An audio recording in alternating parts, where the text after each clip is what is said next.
Good morning विद्यार्थी मित्रांनो. Vedika education अकॅडमीमध्ये आपलं स्वागत आहे.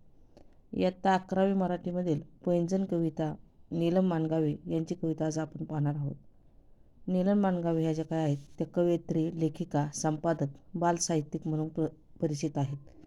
स्त्रीवादी जाणीव हे त्यांच्या कवितेचं वैशिष्ट्य आहे.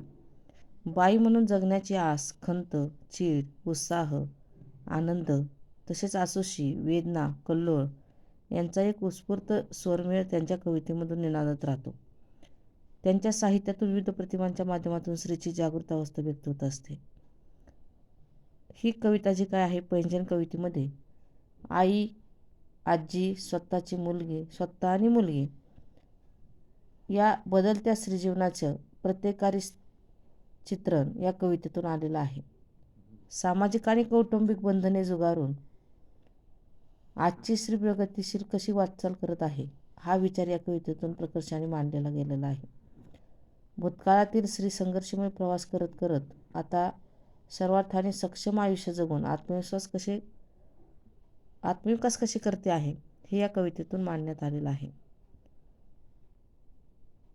त्याचप्रमाणे प्राचीन काळापासून सामाजिक कौटुंबिक बंधनाचे अडथळे पार करत स्त्रीच्या प्रगतीच्या वाटेवर टप्प्याटप्प्याने पुढे जात आहे. तिचा हा संघर्षमय प्रवास चित्रित करत असताना कवयित्रीने स्त्रीच्या आत्मविकासाचा दृढ निर्धार जो आहे तो या कवितेतून व्यक्त केला गेलेला आहे.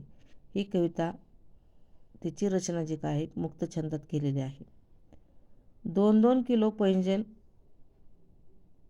किलो वजनाचे पैंजण घालून माझी आजी स्वयंपाकघरातून माझघरातून स्वयंपाकघरात एखाद्या सम्राज्ञीसारखी ठुमकत फिरायची.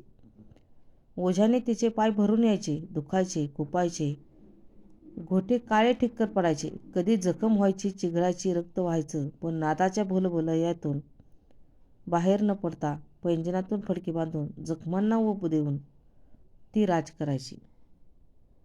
बघा, या ठिकाणी राज करणे हा वाक्प्रचार आलेला आहे. राज करणे म्हणजेच या ठिकाणी हुकूमत गाजवणे असं होतं की माझी आजी 2-2 किलोचे पैंजण पायात घालायची आणि स्वयंपाकघरातून माझघरात, पुन्हा माझघरातून स्वयंपाकघरात ये जा करत असताना एखाद्या महाराणीसारखी तोऱ्यात ठुमकत राहायची. तिच्या पायातील पैंजणाचे ओझे जड व्हायचे, तिचे पाय दुखायचे, वेदना व्हायच्या, पायाचे गोटे काळेकुट्ट व्हायचे, पायांना जखम व्हायची, त्यातून रक्तही व्हायचं, परंतु पैंजणाच्या छुमछुम नादाच्या ओढीने तिचं काम चालत राहायचं. ती मोहजालातून ती बाहेरच पडली नाही आणि पैंजणाखाली जखम फडक्यांनी बांधायची. म्हणजे या कवितेच्या ओळीमधून सामाजिक आणि कौटुंबिक बंधनात आजी जी काय होती ती स्वतःच्या आयुष्याची कर्तव्यता मानत होती. ती त्या बंधनात जीवन सहन करणं ही आजीची धारणा होती. बंधने न जुगारता प्राप्त परिस्थितीत ती कालक्रमणा करणे ही चौकटीत तिचं जीवन होतं. अन्यायाची जाण नसल्यामुळे अन्याय सहन करणं, मुकाट राहणे ही आजीची जीवनशैली होती. म्हणजे सामाजिक आणि कौटुंबिक बंधनात ती त्या ठिकाणी स्वतःचं इतिकर्तव्य मानत होती. माझ्या आईने पैंजण सोडून नाजूक हलक्या तोरड्या घालायला सुरुवात केली. ना पाय दुखणं, ना खुपणं, ना चिघळणं. आपल्याच तोऱ्यात ती स्वयंपाकघर, माझघर, सोफा, अंगण, माडी, गच्ची सगळीकडे मुरमुरत फिरायची. अधनंमधनं का होईना तोरड्या टोचायच्या, साडीचे काठ फटायचे, दोरे लोंबायचे, पण सारे दुर्लक्षून ती राजाराणीसारखी भिरभिरायची. म्हणजेच काय की आजीचा काळ गेला. आईच्या काळामध्ये त्या ठिकाणी स्त्रीवरील सामाजिक बंधने किंवा कौटुंबिक बंधनं असतील थोडी शिथिल झाली आणि मग स्त्री माझघर ओलांडून सोप्यात अंगणात यायला लागली. आईला थोडं स्वातंत्र्य मिळालं आणि त्याच्यामुळे काही बंधनं असली तरी ती थोडीशी दुर्लक्ष करून आईच्या काळातील स्त्री जी काय आहे घरात थोडी मुक्त वातावरण जे काय ते उपभोगत होती. स्त्री स्वातंत्र्याचा प्रवास जो काय आहे तो अशा प्रकारे या ठिकाणी चालू झालेला आहे आणि त्याच्यामुळे या ठिकाणी दिले की स्वयंपाकघर, माझघर याकडे सगळीकडे ती मुरमुरात मिरवायची आणि त्यावेळेस तिच्या त्या पायातल्या तोरड्या टोचायच्या, परंतु साऱ्याकडे ती दुर्लक्ष करायची.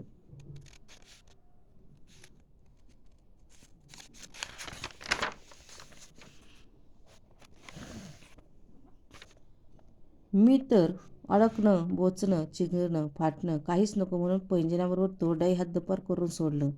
हलक्याशा चपला, बूट, सँडल घालता घालता घरच नव्हे तर अंगणही ओलांडून मी बाहेर पाऊल टाकलं. पण कधी कधी माझ्याही नकळत चपला घसरतात, सँडल बोचतात, बूट चावतात. पण मिळणाऱ्या स्वातंत्र्यासाठी मी सारे सहन करते. बघा, चूल आणि मूल यापुरतं स्वातंत्र्य असणारी आई, ती यामध्ये स्वतः जो काय आहे ती बाहेर पडलेली आहे. आणि मग हे अडकणं, बोचणं, चिघळणं जे काय आहे ते काहीच नको म्हणून त्या ठिकाणी पैंजण घालणंही बंद केलं. आणि माझा काळ जो काय आहे, म्हणजेच या ठिकाणी कवयित्री म्हणते की माझा काळ आधुनिक आहे. स्त्री स्वातंत्र्याचं मूल्य हळूहळू या ठिकाणी समाजाला कळायला लागलं होतं. आणि त्यामुळे स्त्री स्वातंत्र्याबद्दल वैचारिक चर्चा जी काय आहे ती होऊ लागलेली होती. स्त्री शिक्षणामुळे स्त्रीचा हक्क स्त्रीला कळले आहेत. आणि ते अधिकार सजगपणे त्या ठिकाणी ती स्वातंत्र्य उपभोगू लागलेली आहे. आणि त्याच्यामुळे चूल आणि मूल या चौकटीत न राहता ती आत्ताची स्त्री जी काय आहे जगामध्ये स्वतंत्रपणे या ठिकाणी वागू लागलेली आहे. आणि म्हणूनच या ठिकाणी दिले मी बाहेर पाऊल टाकलं, पण कधी कधी माझ्या नकळतही या ठिकाणी म्हणजेच या ठिकाणी सामाजिक कौटुंबिक बंधनाऐवजी ती स्वतःवरची मनाची बंधने या ठिकाणी पाळत आहे. आता मात्र माझी मुलगी म्हणते, आई पैंजण नको, तोरड्या नको, चप्पल बूट सँडल नको, ते पकडणं नको, घसरणं नको, काहीच नको. अगं पायाखालचे काटे मोडण्यासारखे पायच होऊ देत आता घट्ट, मजबूत, पोलादी पुढल्या का होईना शतकाआधी. बघा, या ठिकाणी स्वतःच्या तरुण मुलीच्या जीवनशैलीवर तर कवयित्री सांगते की मुलगी म्हणते आता हे पैंजण, तोरड्या, चप्पल काही नको आहेत. या वस्तू नसल्यामुळे पकडणे आणि घसरणे यात काहीच या ठिकाणी नको आहे. जीवन प्रवासाच्या मार्गावरील जे काटे आहेत, पायाखालचे काटे म्हणजेच काय, अन्याय, अत्याचार हे जे काही अडथळे आहेत ते मोडून टाकण्यासाठी मला या ठिकाणी माझे पाय घट्ट आणि मजबूत पोलादासारखे कणखर व्हायला हवेत. आणि पुढच्या शतकाच्याही स्वसामर्थ्याच्या बळावर स्वतंत्र व्यक्तिमत्वाचे सकस वैचारिक मूल्यही ठामपणे उभे राहायला हवे. म्हणजेच आताची तरुण पिढी स्त्री स्वातंत्र्यासाठी अधिक जागृत झालेली आहे. आणि स्वबळ आणि आत्मविश्वास यांची तिला जाण आलेली आहे. परंपरागत नव्हे तर जाचक कुठलीच बंधने ती झुगारून त्या ठिकाणी देत आहे. वैचारिकदृष्ट्या ती मनाने या ठिकाणी सशक्त झाली आहे. आणि त्याच्यामुळे या ठिकाणी स्त्री स्वातंत्र्याचा सारासार विचार जो काय आहे तो या कवितेतून मांडण्यात आलेला आहे. म्हणजे स्त्री स्वातंत्र्याचा विकास किंवा कसा बदलत गेलेला आहे, आजी, आई, मी आणि मुलगी या माध्यमातून कवयित्रीने पैंजण या कवितेतून सांगितलेलं गेलेलं आहे. व्हिडिओ आवडला तर लाईक, शेअर आणि सबस्क्राईब करायला विसरू नका. थँक्यू.